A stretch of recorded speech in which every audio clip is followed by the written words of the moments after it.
Welcome to this week's episode of For the Love of Chiropractic. On today's show, we're going to be talking about clearly the most common thing that we as chiropractors do day in and day out, the regular patient visit. We see new patients, we see re-examinations, we see reactivations, and we see patients do final exams on occasion. But the thing that we do most often is that regular patient visit. So on today's show, we're going to talk about that in detail and look at it exactly how to optimize that for each patient that we see each and every day. So let's get started. And I want to remind you, if you are enjoying the show, please hit subscribe so you never miss an episode. And if you'd please leave a 5-star review to help other chiropractors find the show also, so we can continue to grow the chiropractic profession. So here we go with today's show. Welcome to another episode of For the Love of Chiropractic. I'm your host, Dr. Robert Freeman. I've been in practice for over 30 years, and I continue to work in a $1 million practice that I built, ran, and sold. I've taught, lectured, and coached our profession, and helped so many chiropractors build the practice and the life of their dreams. And now, I want to help you do the same. So here's today's show. As I mentioned in the introduction, what we're going to be talking about today is the thing that we as practicing chiropractors do the most often, by far, day in, day out, week in, week out, year in, year out, the regular patient visit. And the regular patient visit begins after the first day, after the history, after the examination, after the x-rays, after they're taken, after the report of findings on the second day, after the first adjustment and the first adjustment call, all those things we've discussed on previous episodes.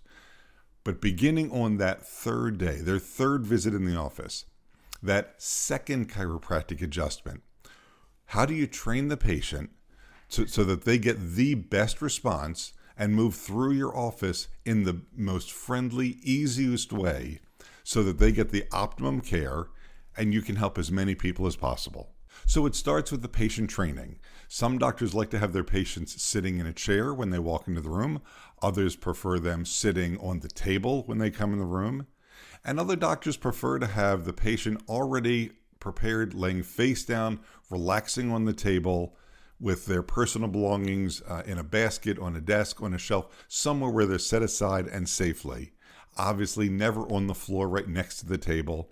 I just love when patients want to put their eyeglasses on the floor right next to where I'm going to be standing. And I politely promise them that my size 12 shoes are going to find those glasses right around the same time that I'm about to do an adjustment with a cross pisiform to their mid-thoracic spine, and the crunch that we hear won't be the vertebra correcting position. It'll be their glasses.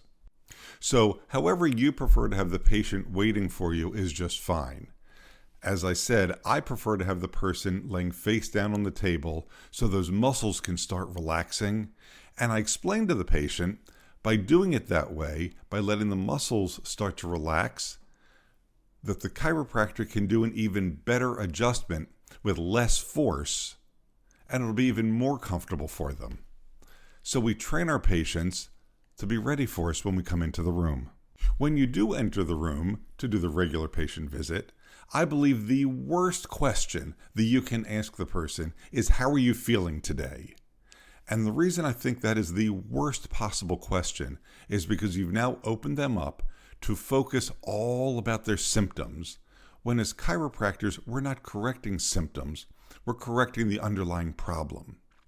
Also, with a lot of patients, when you ask them how they're feeling, they begin to tell you all sorts of things that have absolutely nothing to do with why they're in the chiropractic office. So it's much more informative if you ask more pointed questions.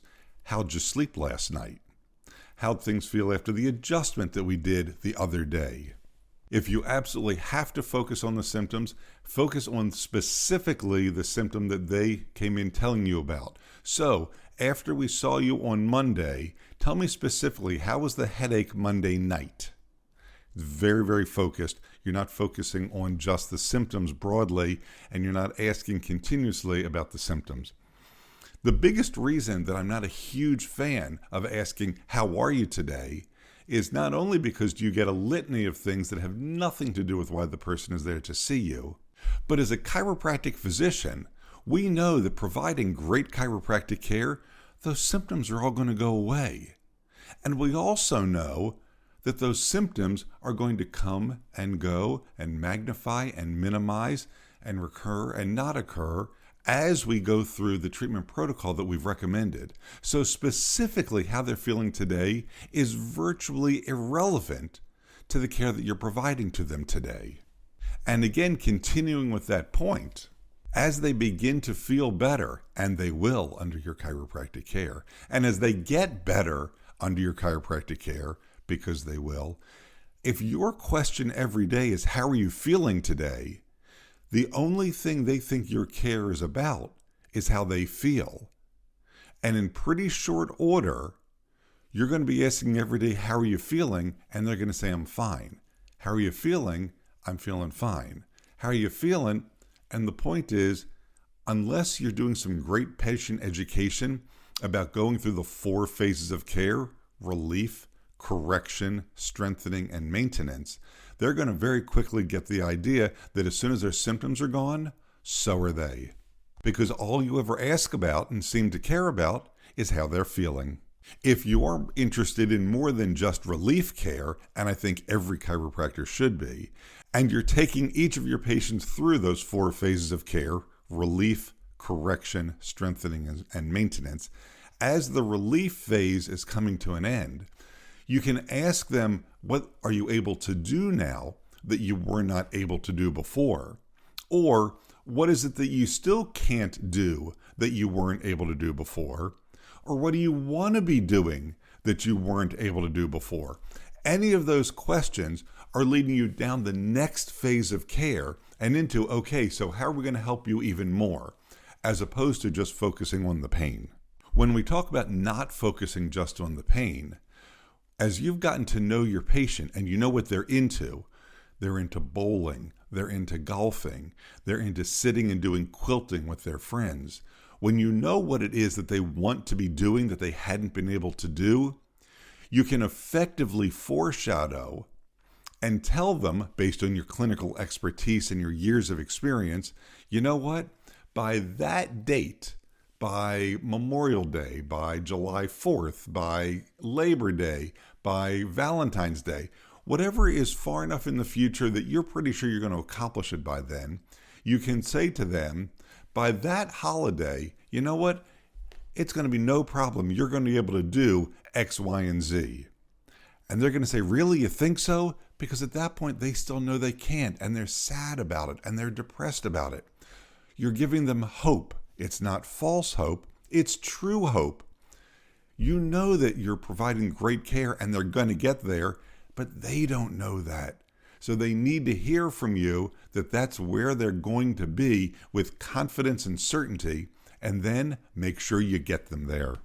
And as you're going through and providing care to your patients, and they start to feel better, or sometimes the symptoms are lagging a little bit and hanging in there, patients will fall into what's sometimes called the whiny patient stage. They come in and they say, my neck still hurts, my lower back still hurts, it's still going down my leg. It's all the same symptoms, they're saying the same thing is there, and you know based on your experience, it hasn't been long enough yet for the body to heal, to get over that point, so they're not experiencing the symptoms. And for these patients, there has been significant improvement, but sometimes they just don't tell us that. So what I like to do, and I recommend in that case, is do a little review. Do you remember when you came in, you told me you couldn't sleep at all at night. In fact, you couldn't even get into bed because the pain was so severe. You were sleeping in your easy chair all the time. Well, now you are back in bed, sleeping in the bedroom, and you're sleeping half the night. And I know it's not gone yet, but look how much better that is compared to the way that it was. So you are getting better. I know it still hurts. So you know what? Why don't you go ahead and lay face down and let me see what's really going on. And that, my friends, is probably my favorite line to use with patients. Let me see what's really going on. Every successful chiropractor I have ever spoken to over all the years uses some version of that line.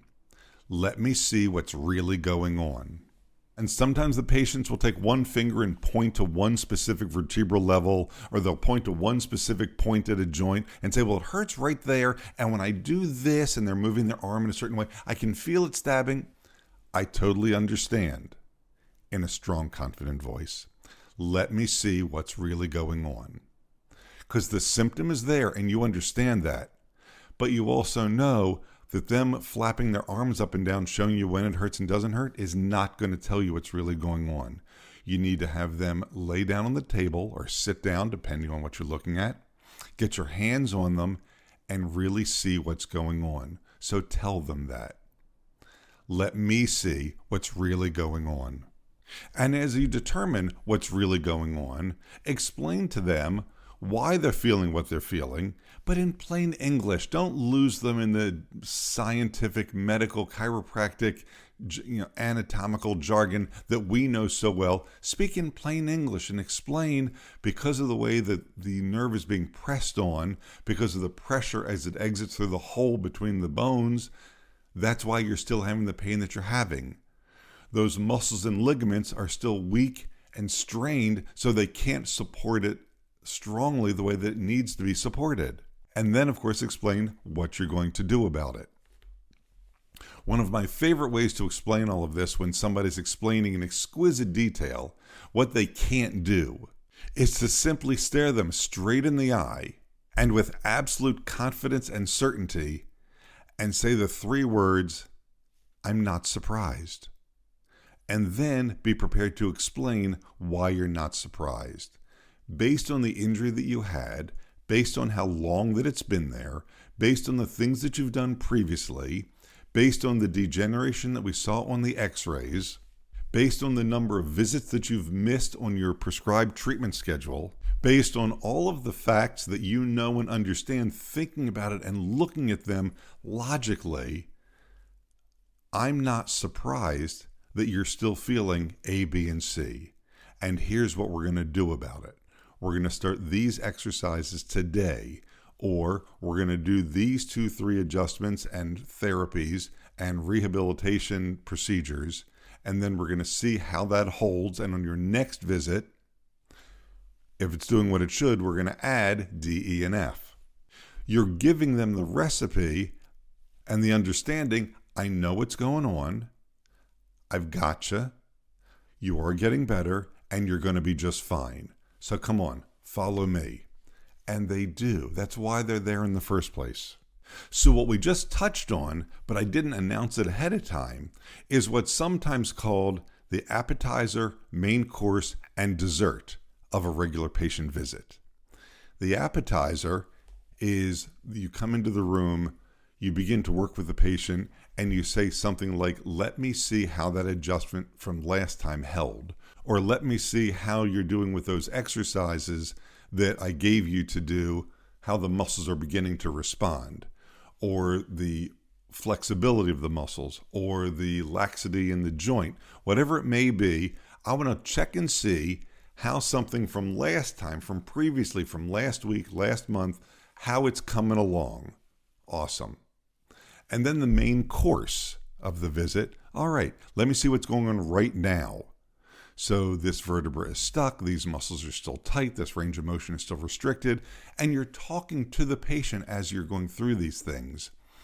Think of it like when you're at the dentist and you've got your mouth open and they've got the instruments in there and they're talking to you as they're examining you. Oh, I see this is going on with your gums, and I see this is what's going on with your teeth and your enamel, and this is what's going on with the mucous membranes. They're giving you an education as they're finding out what's going on. They're talking their way through the tour of their work. And we as chiropractors have the opportunity to do the same thing. Do the adjustment. Good, that moved well. It's a little bit tighter than I thought. Wow, your pelvis really held well, or the alignment didn't hold as well as it should. Whatever it may be, you can talk your way through it. That's the main course of what we're doing. And then as you finish up working with the patient, you move into what I call the dessert. Okay, so here's what we did today. It's a little review, a little recap. I want you to continue with those exercises or that rehabilitation or ice, heat, sleeping on the pillow, whatever it may be, those home exercises or those continuing therapeutic recommendations. And we're going to see how that does over the next 1 visit, 2 visits, 1 week, 2 weeks, 3 weeks, as you continue to progress through care. And if you do these things on every single visit, you'll already put yourself head and shoulders above most of the other chiropractors out there, most of our colleagues.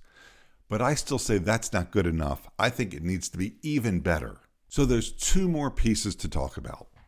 I know that on previous episodes, we've talked about getting involved in their life. So what's going on in their life? It's the kids' soccer, it's the daughter's ballet. They're headed out of town on vacation. They're going on a cruise. They're taking the kids and going to Disney World. There's something going on, and it gives you an opportunity to apply your sharp clinical edge. Well, based on what's going on, I'm going to recommend, and then really apply your sharp clinical edge. If they're going to be doing a lot of walking and carrying the kids around Disney World, you know what? Maybe they need one extra adjustment before they go away. And maybe they'll need one extra adjustment the week that they get back, but that's a clinical call. You have to decide that.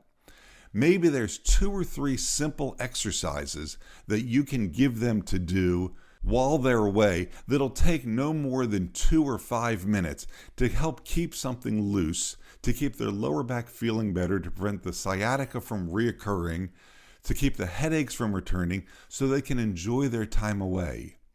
And by the way, by doing those, they're going to be incredibly thankful when they return that you help them have a great vacation. Or maybe it's something as simple as not sitting on the sideline all weekend long watching the kids play baseball, soccer, lacrosse, whatever it may be. Maybe it's they have to get up and walk up and down the length of the field 2 times to keep the back moving instead of just sitting there. Why are you doing that? Oh, my chiropractor recommended it because of my back. It really seems to help. Now you're part of the conversation of what's going on at the kids' soccer game. And now I want to spend some time talking about the final thing that should go on during the regular patient visit, which sometimes it's called the chiropractic patient curriculum.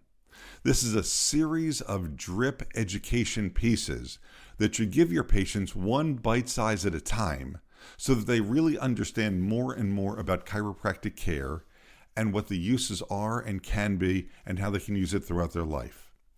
I'm a big fan of creating a CPC, a chiropractic patient curriculum, that matches and mirrors the approximate number of visits that you would like your patient visit average to be. So whether that's 6, 10, 20, 30, 50, 75, have an entire list of things that you want to make sure that you communicate with each of the patients at an appropriate time that benefits them and gives them additional knowledge as to why chiropractic is such a phenomenal choice for healthcare. And along with the CPC, I think it's a great idea on occasion to have a story of the day. And now the story of the day is actually 2 or 3 different stories about chiropractic patients, ideally that you've treated, that you've seen, amazing results that you've had in your office that you can share with your patients. You know, maybe it's someone who had headaches for years and years and you were able to help them. Maybe it was someone who was scheduled for surgery on their lower back and you had an opportunity to work with them and lo and behold, they didn't need the surgery. All of the different things that you want to make sure that your patients know, we do that and we handle that here in the office with absolute ease. And as you've been listening to this episode, I'm sure you're thinking, Freeman, there is no way that you can go over all these things with every patient and still be in and out of the room in an efficient manner to take care of lots of patients. And you know what? That's absolutely true. But all of these pieces get woven together visit by visit. You're not doing any one of these on every single visit. Just like I would certainly hope if you're talking about football or baseball with your patients, you're not having the same conversation about what the local team is doing every single week. No, you mix it up. You make it more interesting because that's how conversation works anyway. So on some visits, you're giving them a piece of patient education. On some visits, you're telling them, I'm not surprised that you're experiencing A, B, and C. That reminds me of another patient that I saw years ago who had X, Y, and Z, and we took care of them, and they did great. A great clinical story. Applying your sharp clinical edge when you find out what they're going to be doing over the weekend or on vacation. And again, I'm not a big fan of asking, how are you feeling? Unless you're in an acute care practice or the person is truly in acute pain and you need to be following that with absolute specificity to make sure that you're not missing anything. So those are the pieces of a great regular patient visit versus just a good or average regular patient visit. You have all the tools. Now I challenge you, start creating great and phenomenal regular patient visits for your patients every single time you see them. All right, and that's our show for today. If you have a question about today's show or your own practice, feel free to reach out at fortheloveofchiropractic.com. Before making changes to your practice, be sure to seek legal advice regarding those changes and regulations in your state. For the Love of Chiropractic is an RGF production, all rights reserved. And thanks for listening. Original music provided by Hunter Rich Music.